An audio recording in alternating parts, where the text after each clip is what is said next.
All right, good evening, everybody, and thank you all for coming down tonight. We are live from Books and Books in Coral Gables, Florida, so a note to our internet audience watching at home. If at any time during the presentation you'd like to purchase a copy of tonight's book, you can just call the number on your screen. We'll take care of that for you. We will get the book signed, and we will ship it to you wherever you are in the United States free of charge. So this evening, Books and Books is very happy to welcome back Ms. Mandy Baca, presenting her new book, Discovering Vintage Miami, a guide to the city's timeless shops, hotels, restaurants, and more. Ms. Baca attended the hospitality school at Johnson & Wales University. She also holds a master's degree in Italian gastronomy and tourism from the University of Gastronomic Sciences in Colorno, Italy. She has contributed to various publications both locally and nationally, and is the author of The Sizzling History of Miami Cuisine, which details Miami's rich food culture. In this book, she takes us back in time to all of the classic spots this city has to offer. Discovering Vintage Miami spotlights the charming stories that tell you what each place is like now and how it got that way, from classic restaurants to shops to other establishments like hotels that still thrive today and evoke the unique character of the city. Here to tell us more about it, please give a very warm welcome to Ms. Mandy Baca.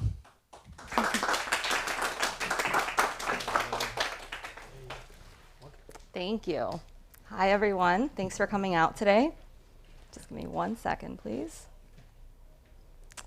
So it's definitely been a long journey since the last time I was here back in 2013. There's definitely been an increase in the interest in vintage places in Miami, mainly because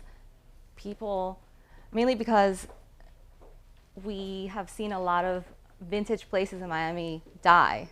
Most recently this year, we saw Van Dyke Cafe close in the beginning of the year, then David's Cafe in the middle of the year, as well as Jumbo's Restaurant, which was instrumental in really championing the movement against racial segregation in the 60s. And most recently to Baca Road, unfortunately, which many of you know it as a bar, but over the years it was a restaurant, it was a bakery, it was a speakeasy, but we all miss it, of course. Unfortunately now it's just debris. And really, the way that this city has evolved, we're seeing all these new places in Design District and all these new places in Brickell rising up. We're really starting to want to grasp all these old places again, really. I think most people will understand the following. I grew up in Miami with parents that are not from Miami or not even from the United States. I grew up learning a different history, and I grew up going to Arbetters after school. I grew up going to birthday parties at the Venetian pool. I grew up going to Yesterday and Today, trying to be cool, trying to buy a record, even though I didn't have a record player at home. I also grew up buying my Halloween costumes at La Casa de los Trucos. Unfortunately, I didn't realize growing up that these places were part of the bigger history of Miami. I didn't realize that until until I became an adult and started making my own history and rediscovering what Miami is all about. What's interesting about this book is that it's not only a guide to Miami. I mean, anyone could write a guide to Miami and include all these fun places like Zoo Miami or Miami's Aquarium, but they're not historic, and anyone could write about them. I'm writing about the everyday places in Miami that you and I go to, really. And that's because when I travel, I like to go to these places. When I say that I go to Montreal or New York, these are the types of places that are in my book. They're the types of places that I would normally want to go to, because that's really how you find out more about the culture. And I wanted to share that with the rest of the world. Miami is more than just surf, sand, and beach, and Wynwood and South Beach. There's all these fun little places out in the suburbs or out in Homestead that are more of interest. And also the fact that Miami is more than, vintage is more than just a state of time. It's also a state of place. Because there's so many people from so many different parts of the world, they can't really go back. They have all these memories from the past, but unfortunately for some people, they can't go back to those places. So you find in this book that people have created their idea of the past in their countries here. That's why you'll find places in my book like Molina's Ranch in Hialeah, or Tap Tap Restaurant on South Beach, or even Lorenzo's Italian Market in North Miami. They're places that have history within them, but also take you to a different time and place without needing a passport, you know. In writing this book, it was really interesting because I had two experiences. It was either there was too much information or there was none at all. In the case of the Colony Theater, which has been around since 1935, unfortunately, it has changed hands so many times and changed uses so many times. At first, it was a movie theater, then it became a performing arts center, and it went back and forth throughout the decades. And eventually, people just lose that history, and the person that opened it originally didn't pass down in their family. So I went there and I told them, you know, I want to learn the history of this place. And I ended up speaking with a lady named Marianne Van Steensberg. She has been there for 18 years, and she was able to actually provide me with a lot of information about the location. But again, it's a great example to show that even historic places don't even realize that they're historic and keep those traditions. What's going to happen when she's gone? I mean, it doesn't seem like they want to continue that. On the other hand, I spoke with Andrew Lister, who is Bob Arbetter's grandson, and he's in his mid-20s, and he runs the location, Arbetter's, by himself. And it's really interesting because he gave me about 3 hours worth of information. He wouldn't stop talking. It was just on and on and on and on. And I could have created an entire book just on Arbetter's. And it's amazing. It really is. It's great, though. Once you get someone talking, though, they open up beautifully. So I encourage all of you, after reading my book, to really go to these places and ask about the history, because people don't normally seek that out. You know, you go to a place and you're going there for a burger, you're not asking for anything else. But really dig in deeper. You'd be surprised to what you'd find, and you might even find stories that you might not find in this book. Another thing I like doing in this book is introducing newspaper clips from the past.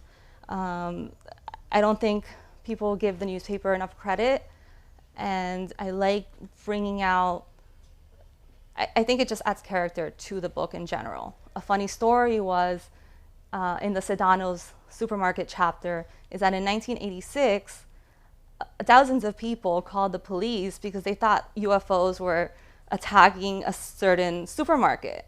But then it turned out that it was just a nearby car dealership had left their lights on, the roaming lights on. But everyone freaked out, came out in the newspaper at various points in the newspaper. It came out throughout that whole week. You could find it, different instances. So it was like a big story.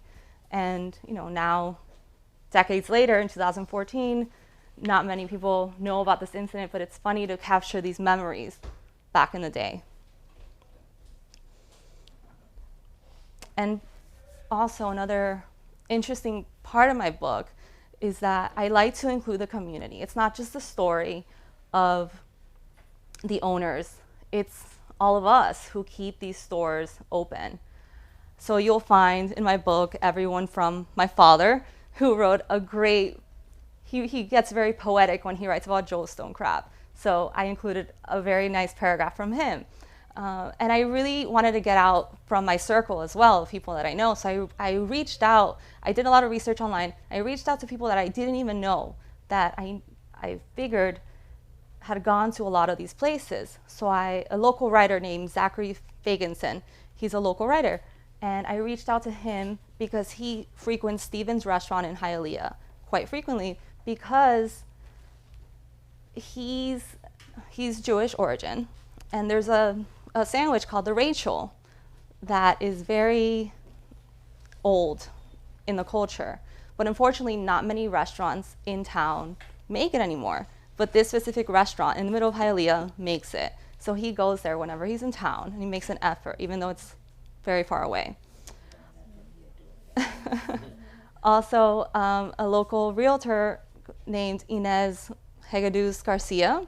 She's a local realtor, and she is based out of El Portal, and she goes to football sandwich shop on a frequent basis, to the point where Doug picks up the phone, who's the owner. He recognizes her voice. He knows what she's going to get. So I wanted to include those stories because they're fun. Why not?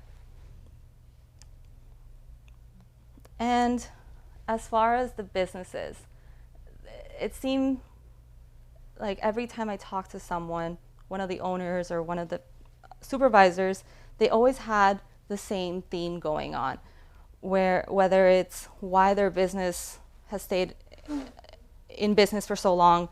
And so I'm going to read something from Mary Hull, who is the owner of Miami Twice, and I think she sums it up perfectly. We are still here because we have become experts in our realm, never have let go of our ideals, and still provide quality products. But most importantly, we are smart business people who live within our means. Most of us are not millionaires. We do this because we love it. And again, I want to stress that again. These places are there because of us, but also because of them. They are so passionate. All these people just would not stop talking because they love what they do so much. And finally, I'd like to read a short chapter in my book. It's on Fox's Sharon Inn. With the closing of Tobacco Road, this is becoming a more important piece of our history, Fox's is, because it moved up in being one of the oldest liquor licenses in town. So, a fox walks into a bar. Scratch that. Betty Fox did not simply walk into the bar. She created the concept, opened and ran the place until 1967. Located in South Miami and off the traditional tourist route, Fox's Sharon Inn continues to be an institution for locals and tourists alike. Opened in 1946, rumor has it that Fox submitted the paperwork for the restaurant and bar in 1939, but World War II put her plans on hold. It originally was a liquor store and sandwich shop and looked much different than it does now. The room on the right-hand side, facing US 1, housed the original liquor store, and the kitchen was located where the bar is now. Just giving a recap for any of those that have actually been there. The entrance also used to be in the front, but the expansion of US 1 took that over and moved it to the back. Can you imagine that? Eventually, it was time for Betty Fox to move on. George Andrews, a pilot for Pan Am Airways, bought the restaurant in 1967 and owned it until 2009, when current owner Renee Dada took over. The restaurant was named Sharon for Fox's daughter. Sharon, spelled S-H-A-R-O-N. The printers messed up the spelling of her name, hence why it's S-H-E-R-R-O-N. Sorry. But they decided not to fix it. Another interesting fact is that the complex is not a hotel. They used the word inn in the old definition of the word, which means inviting. Fox did live upstairs, but that is the extent of it. It is funny. During Ultra Music Festival time, the restaurant receives about 7 calls a day inquiring about available rooms. Betty's father used to own many bars around downtown, so she grew up in the business, says GM Ricardo Gutierrez. It is one of the few places around here that existed in the 50s, and it was known to be a clandestine spot for its underground ambiance, providing a one-stop shop for wheelings and dealings. I could have also begun this chapter with a riddle. What do a fox, Ray Liotta, and a bar have in common? As a former UM student, the actor is a regular when in town and notes in various interviews that the spot never changes. Walking into the dark restaurant is a shock to the eyes. The main room is always pitch black. There is one small front window, but it always remains covered, no matter the hour. Reading menus by candlelight or cell phone is normal. If you ever need to hide out, they probably won't find you here. The restaurant is divided into 3 rooms.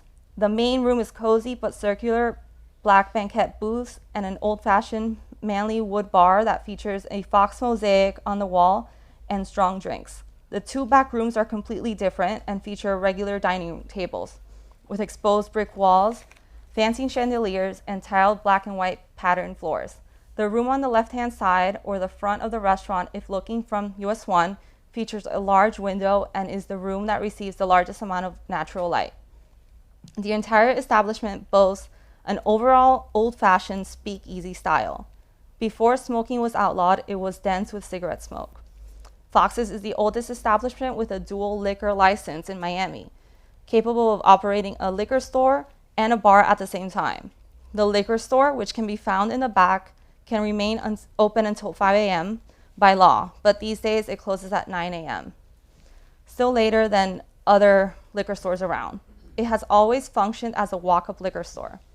On September 1st, 1977, the Miami News featured a fantastic human interest story about a deaf-mute gentleman that worked as a dishwasher at Fox's. Unfortunately, a car hit him, but George Andrews was by his side throughout the entire ordeal. The gentleman even rented a room from the owners, further emphasizing the strong bonds the restaurant promotes. Again, this is a great story. Like I was saying, they love to be part of the community. And the GM to this day, even though he has no association with this gentleman, they still tell this story to their staff to promote this type of workplace. From the jukebox to the live bands, music has always been a mainstay of Fox's. These days, the banquettes can easily be moved to create an open floor format for bands to play and the crowd to dance or mosh. All steel and chrome, the famous jukebox is currently being repaired, but in its heyday, it played it all. In 2010, a popular night was Shuffle Tuesdays, when music was devoted to the Smiths. It was called a Night of the Smiths and included 2-for-1 drinks. The newest owners have made some tweaks to the menu, but here is a little known secret. Customers that want the old menu can ask for it. They always have some liverwurst in the back.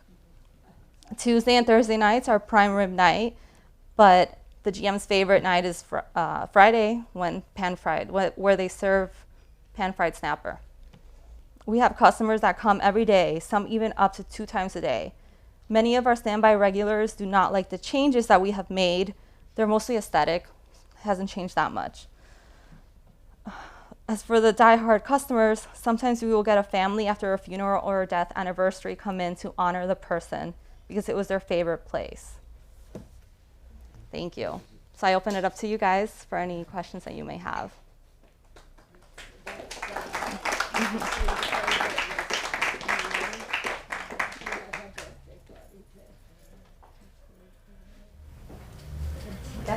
In your research, what are your personal favorites for cuisine, as far as keeping the cuisine of the past?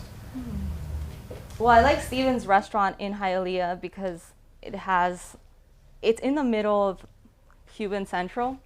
It still managed to survive in the middle of Cuban Central, and it has deli food, and I love deli food. And that's just one part of our cuisine that has been able to survive. Where are more deli restaurants? I would say in the 40th Street district of Miami Beach, and also Surfside, which is down south. I wouldn't say. Lots of walks. What were some of the surprises, Mandy, that you found that you said, oh my gosh, I never knew that about some of the institutions you covered? Well, Bird Bowl. I loved going to Bird Bowl when I was a child, but I never knew that first of all, it had so much history. I thought it just popped out of nowhere, right when I was, a little kid.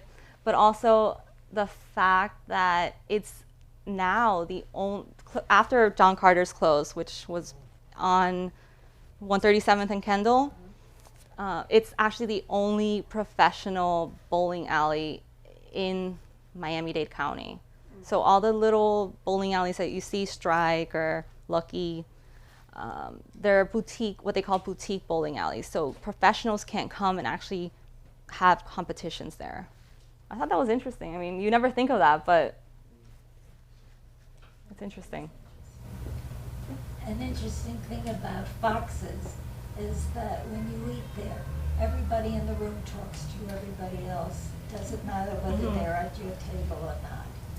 And that's why people go back all the time, because it's very friendly. I like that. That's fantastic. Yes. It's my assumption that the places that are family-owned and operated would be able to provide you with more information and history.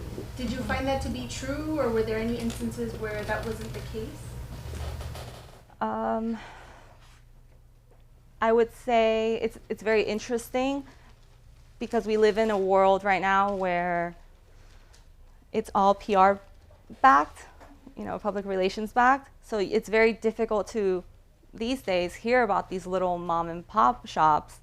What I did find was that the family-run places were a little bit scared initially to talk to me, just because they just didn't understand why they needed press, because they've survived for so long. But otherwise, no, it was very easy once like I said, once they opened up, you couldn't get them to stop, which is great. Can you elaborate a little bit about the Billmore Hotel, the history, and the golf courses? I'm interested because two courses, and one course right now is two courses. Can you elaborate a little bit? So of course, the Biltmore is very popular in Miami. It was closed for a really long time during the wars because it served as a hospital for the veterans. It was really great in the 80s. There was this championing or renaissance or interest in the hotel in general, and this committee came together to raise funds, and they had this elaborate party to reopen the hotel. And at the reopening of the hotel in the 80s, they actually had a great dinner, which was a historic dinner. They served everything that was served the first time around that it opened. But this time it included alcohol, even though because last time around it was during Prohibition, so they couldn't serve alcohol. I'm not sure if that answered your question. But the golf course, what happened? The golf, well, actually, if you're driving on Bird Road, let me see. Let me trying to think of the exact avenue. If you're driving on Bird Road after 57th Avenue, eventually you're going to get to this little bridge. There's a little canal underneath, and that actually divides the Riviera Golf Course and the Biltmore Golf Course, and it separates the properties now. But before, that didn't used to be there, and it actually used to be two golf courses, and they used to both be part of the Biltmore Hotel. Riviera was part of the Biltmore? Yes. And so when was the Riviera established? You don't know that. Probably when they constructed 40th Street, they divided the golf course, no? Because you see left Billmore and right the Riviera. Possibly. Well, I mean, 40th Street in general was really, as you'll see in my book, a lot of places highlighted are on Bird Road. Bird Road used to be the hub of entertainment, not only with the places that are highlighted in the book, but also if you go back in time and read if you read my other book, my last book, The Sizzling History of Miami Cuisine, you'll find that a lot of places highlighted in that book were on Bird Road. It was actually the hub for a big part of the Jewish community. A lot of delis, a lot of their watering holes were there. Like the Yorkshire and Gypsies. Well, Correct. you grew up about 87th and Bird, right? I grew up on Sunset and 122, Oh, but I know the area very well. I was going to ask about that. I was very curious because you bring up so much Arbetters and Bird Bowl, and yet you grew up on Sunset. I think it's just all part of the same community. And they're all places that you, I think it's just, you know so many people, and they all guide you to those places. Is Arbetters on like 163rd Street? Is that? No, Where's it's on Bird Road and 97, 92. One block west of Galloway.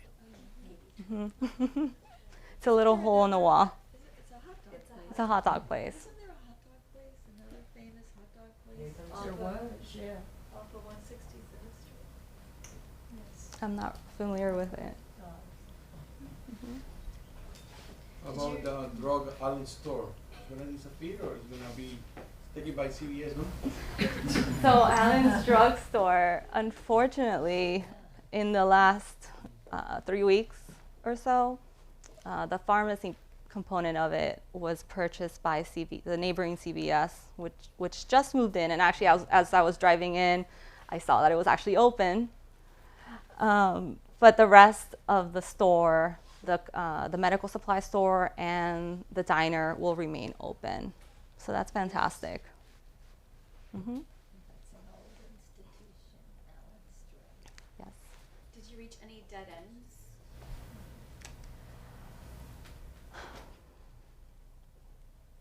I will say, yes, I did, but they're not they're not included. They're not included. But did they leave you curious and hungry to Yes. continue exploring? I do eventually want to expand on the book because I was only able to include 50 places. When I first started researching the book, I thought, oh my God, how am I going to find 50 places? But then it turned out to be a little too easy, and I had to cut back. And so, yes, I did reach a little bit of dead ends, but I hope to explore them more now that I have more time, and I want to expand it. I want to do 51, 52, and continue it through hopefully 100. I think there's another 50 that I could find with a little more research. Did you find that some of the places when you had your final copy ready to submit had already closed? I mean, we've seen a few places. Did you have to make some last minute changes? Unfortunately, there are 2.5 places in this book that are no longer around. And I say half because I included Allen's Pharmacy, but like I said, it's not completely closed. Half of this business is still around. Unfortunately, Tobacco Road is in here, as well as Jumbo's Restaurant. They closed after it went to print. But they're great stories. They're still great stories, and they're still fresh in everyone's memory just because they just closed.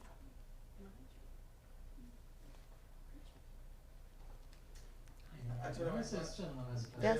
No, actually, it's a comment that by hearing you with this talk, actually, you're inviting, to be more interested in just going to different places that you go there, just eat and forget about the rest.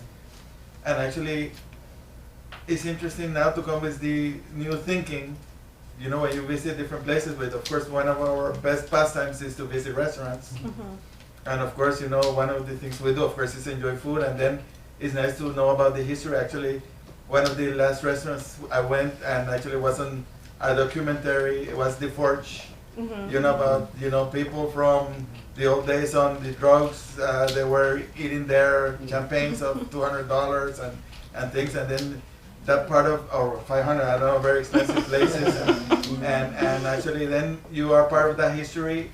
That when you start really visiting these facilities, that said there is a big history involved, and actually it's a good way now coming to different places with that thought or the thinking of say what is behind the history. Like if you go to Versailles or different places, learn more about how they began with business and how hard the business is to keep them alive. So and that Yeah. knowledge that, you know, these are hardworking people that definitely devote their life on just doing what they are passionate to, and it's not just because they're getting rich, because Exactly. it's just a few that actually make it to that extreme, I guess. I mean, just in this book, I mean, I could count on my hand probably the places that are the most known, but otherwise, it's just a mom and pop shop, which is slowly dying in Miami, but we have to find a way to preserve these places. Essentially, what I want Miami to be is vintage meets modern. That's what I want Miami to be. I want to be able to go to a brand new place and have it be located next to an old place that has history, because that's how a city is prosperous. I don't want to be this ugly city that only has new things. Anyone can have new things. History, you can't build that. Yeah. Did you do something on Los Ranchos in the book? I did not. Okay. For future room. I was teaching ESOL in Sweetwater, and when we were finished with this 6 weeks classes, we have to have a party, and we went to this little tiny place, which was, I believe, the first Los Ranchos. I'm not positive, but I think I'm right on that. So. You are, yes. Okay. I'm actually Nicaraguan. Oh, okay. Nicaraguan heritage, so I know all about Los Ranchos. Yeah, fantastic. But that was interesting to me, having that, and then seeing it grow and grow and grow and grow. You know, oh wow. So. Definitely. So Yes. you're talking about mostly family-owned businesses or mom and pop stores, and like you say, the businesses may be dying off, but what's happening with the families? In other words, how is the next generation, are they embracing these mom and pop stores? Are they leaving brain drain wise? Are they staying in Miami? Are they opting in or are they opting out? So what I've noticed, what I noticed in doing the research is the places that have been around longer, the ones that were instituted in 1940s, 1950s, etc. Unfortunately, it was one of those things where people left. People liked leaving Miami back in the day. I don't think there was much going on back then. The more recent places, the places that have been around since the 1980s and on, because I included some places that were open in the 90s, and the reason being is because they either, I'll give you an example. Wall's Old Fashioned Ice Cream has only been around since 1997. But you go there and you are taken back to a different time. He grew up in Miami, so he cares so much about the history of Miami. There's even a mural of the old Parrot, including the old Parrot Jungle, the old Zoo Miami, which used to be Miami Metro Zoo, and all these really cool places that are no longer around. And he makes an emphasis to not only bring out the old Miami, but also you walk in there and it looks like an old-timey vintage 50s place. On the other hand, or continuing on that, Tap Tap Restaurant, which is also included in the book, doesn't take you to a vintage time, but like I was saying, takes you to a vintage place. So I included those places. But to answer your question, places from 1980s on are doing a better job of keeping it in the family. At Frankie's Pizza, the current owners, which are the second generation, their family, their kids, their nephews, nieces, all work at the restaurant. The same thing with Our Betters. The same thing with Miami Twice. I mean, their daughter is now running their Instagram. People they care more about their own businesses now, it seems. Or it seems like it's a little bit more accessible. Maybe before this, I'm just assuming or making assumptions. I think maybe before local businesses or family businesses weren't what people wanted. I guess they wanted to go elsewhere. Now they want to continue it. Yes? I was wondering, along the same lines, it feels now that chain stores, people look down upon chain stores, and that your vision for a Miami of smaller businesses that combines old and modern may well take shape. because there is really a trend to want to go to local businesses or support family and mom and pops. We've seen enough change. We've seen what it's done to our cities and to the country, and honestly, you know, to use an example, Coconut Grove is a famous example of a place that's struggling for a comeback. And a lot of folks thought, well, when Cocoa Walk came in there, that was the, you know, that was the change. But there still are in the Grove some of the mom and pops that survive to this day, and it feels like it's poised for that kind of resurgence. Correct. And like that example, in Coconut Grove, there's a store that I highlighted called Maya Hacha, and it's been around since the late 60s. And she is so fantastic. If you ever have a chance to go in, please talk to her. Her name is Vivian, and she will tell you the entire history of the hippies in Coconut Grove, and she'll tell you about this random store that she opened for a couple of years called, I think, Electra in the 80s, back when the punk rock scene was all popular. And she's survived. I mean, it's 2014 and she's still there and people love it. Every time I went there, there was always, she would have to stop talking to me because she needed to talk to her clients. I mean, there's so many people that go in there. It's so popular. So people, like I was saying, in 2013, when I published my first book that dealt with vintage topics, I didn't see as much as an interest as I see now. People are just like craving it. They love it, especially because they see, I don't think anyone thought that Tobacco Road was actually going to get destroyed or be, you know, bought out. People didn't think that it was actually going to happen, and it happened. And I think that was like a wake-up call for people. And then also in Kendall, I live in Kendall, and that is suburban wasteland, suburban chains, but I've been seeing this whole renaissance where people just don't want to go to Macaroni Grill anymore. They just opened La Finca Table and Tap, and that place is always packed. I mean, you're always going to wait an hour and a half there. It doesn't matter if it's a Wednesday night or a Sunday afternoon. And people just, they want it. So La Finca Table and Tap was opened by the daughter of the owner of Islas Canarias, and which is also a restaurant out on Southwest 8th Street. They have the best croquetas.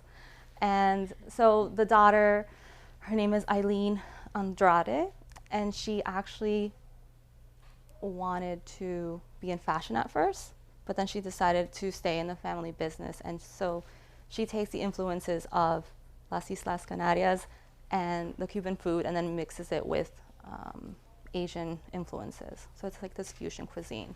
Where is it located? It is on Southwest 8th Street and 152nd Avenue.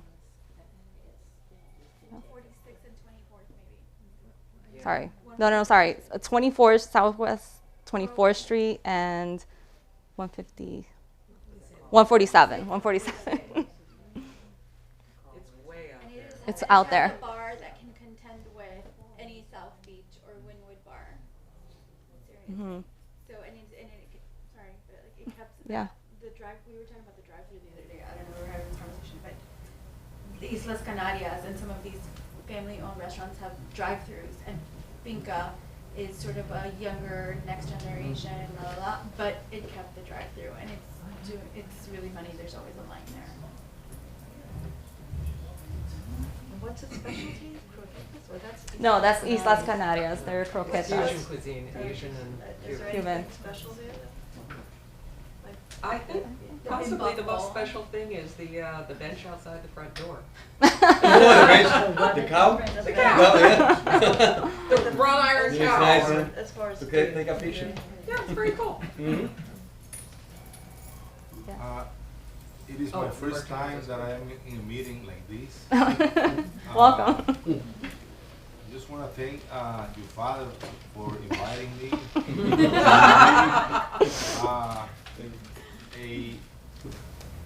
Doctors are always in the medical field. I always go to the medical conference, hospital patients, so my life is always in the medical field. And sometimes we not aware what other people do. And I'm very impressive what you have done to make this book. Are you planning to do the next one? Well, that's a great question, actually. So I'm actually already working on my next book, which is about the influence of Cuban culture on South Florida cuisine. So in keeping with the theme of this book, I want to include the community as much as possible. So if anyone has any suggestions, or if they want to be involved with the book at all, you know, to be included, you know, their quotes be included, by all means, talk to me. I'd be very happy to include it. That too. If anyone wants to come eat with me, that's. I agree with Dr. Rios, and we are so proud of you. Thank you. All in Nicaraguan influences too. Nicaragua. Thank you. Andy, what do you think about the idea of they want to renovate the Miami Marine Stadium by the Stephans? I think that's great. I mean, I never got a chance to go to the Miami Marine Stadium. I think that's a great initiative, and I hope it comes to fruition, and I'll be there when it opens. I just want to add on, I'm from the Northeast, and I've only been here 2 years, so I look forward to reading your book, because being from the New York, New Jersey area, everything's old. You know, so when people go back to New York, New Jersey, a lot of times they'll say, meaning when people from Florida, from Miami go, how do you live there? It's kind of ugly, you know? They'll say. But when you're from there, you have such an appreciation for the old, for the, you know, the preserved, and I haven't seen that in Miami as much, going to what you're saying. So I look forward to discovering all those things through your book, so look forward to reading it. I mean, it was great just doing the research for this book. I rediscovered, like you're saying, I rediscovered Miami. I learned all these things that I didn't know existed. So I think the title is perfect, Discovering Vintage Miami. Well, thank you.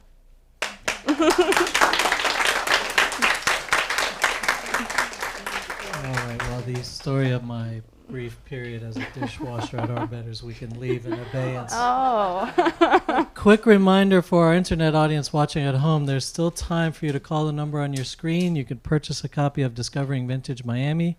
We'll get Mandy to sign it for you, and we'll ship it to wherever you are in the United States free of charge. Also a reminder that all of our live streamed events are archived. So if you want to watch something again, or if you didn't get to watch it live, you go to the Books and Books website and go to the live streaming link. Any author event that's been broadcast from here at the store will be saved there for you to watch at your convenience. For those of you here in the house, excuse me, we have Discovering Vintage Miami, as well as Mandy's previous book, The Sizzling History of Miami Cuisine. They're for sale at the counter over there. Mandy is going to be signing over here at the table to the left of the podium. And this has been so much fun. Why don't we give her another hand? Thanks very much. Thank you.